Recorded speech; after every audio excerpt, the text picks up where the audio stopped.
اعوذ باللہ من الشیطان الرجیم بسم اللہ الرحمن الرحیم۔ خطبہ نمبر 32۔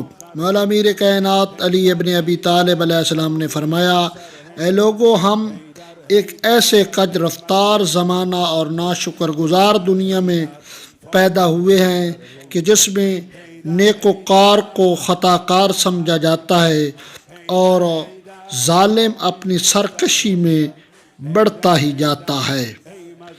جن چیزوں کو ہم جانتے ہیں ان سے فائدہ نہیں اٹھاتے، اور جن چیزوں کو نہیں جانتے انہیں دریافت نہیں کرتے ہیں، اور جب تک مصیبت آ نہیں جاتی ہم خطرہ محسوس نہیں کرتے۔ اس زمانے کے لوگ چار طرح کے ہیں۔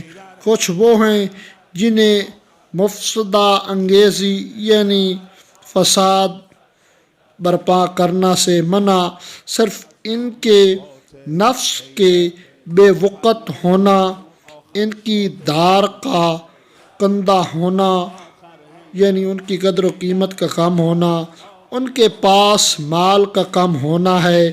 اور کچھ لوگ وہ ہیں جو تلواریں سونتے ہوئے اعلانیہ شر پھیلا رہے ہیں، اور انہوں نے اپنے سوار اور پیادہ جمع کر رکھے ہیں صرف کچھ مال بٹورنے یا کسی دستہ کی قیادت کرنے یا منبر پر بلند ہونے کے لیے انہوں نے اپنے نفسوں کو وقف کر دیا اور دین کو تباہ و برباد کر ڈالا۔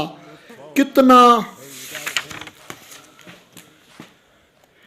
ہی برا سودا ہے کہ تم دنیا کو اپنے نفس کی قیمت اور اللہ کے ہاں کی نعمتوں کا بدل قرار دے لو۔ اور کچھ لوگ وہ ہیں جو آخرت والے کاموں سے دنیا طلب کرتے ہیں اور یہ نہیں کرتے کہ دنیا کے کاموں سے ہی آخرت کا بنانا مقصود رکھیں۔ یہ اپنے اوپر بڑے سکون اور وقار طاری رکھتے ہیں، آہستہ آہستہ قدم اٹھاتے ہیں اور دامنوں کو اوپر کی طرف سمیٹتے رہتے ہیں، اور اپنے نفس کو اس طرح سنوارتے رہتے ہیں کہ لوگ انہیں امین سمجھیں۔ یہ لوگ اللہ کی پردہ پوشی سے فائدہ اٹھا کر اس کا گناہ کرتے ہیں، اور کچھ لوگ وہ ہیں جنہوں نے ان کے نفسوں کی کمزوری اور ساز و سامان کی نافرمانی ملک گیری کے لیے اٹھنے نہیں دیتی۔ ان حالات میں انہیں ترقی و بلندی حاصل کرنے سے درماندہ و عاجز کر دیتا ہے، یعنی منع کر دیتی، اس تک رسائی نہیں ہونے دیتی۔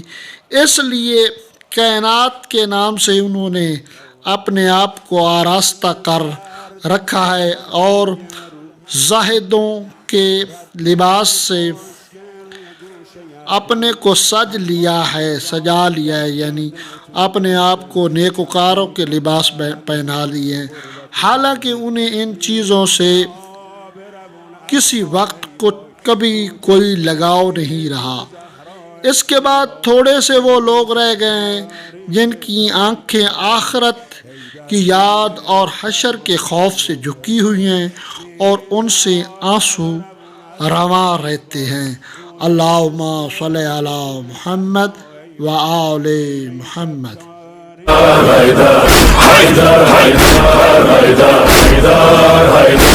حیدر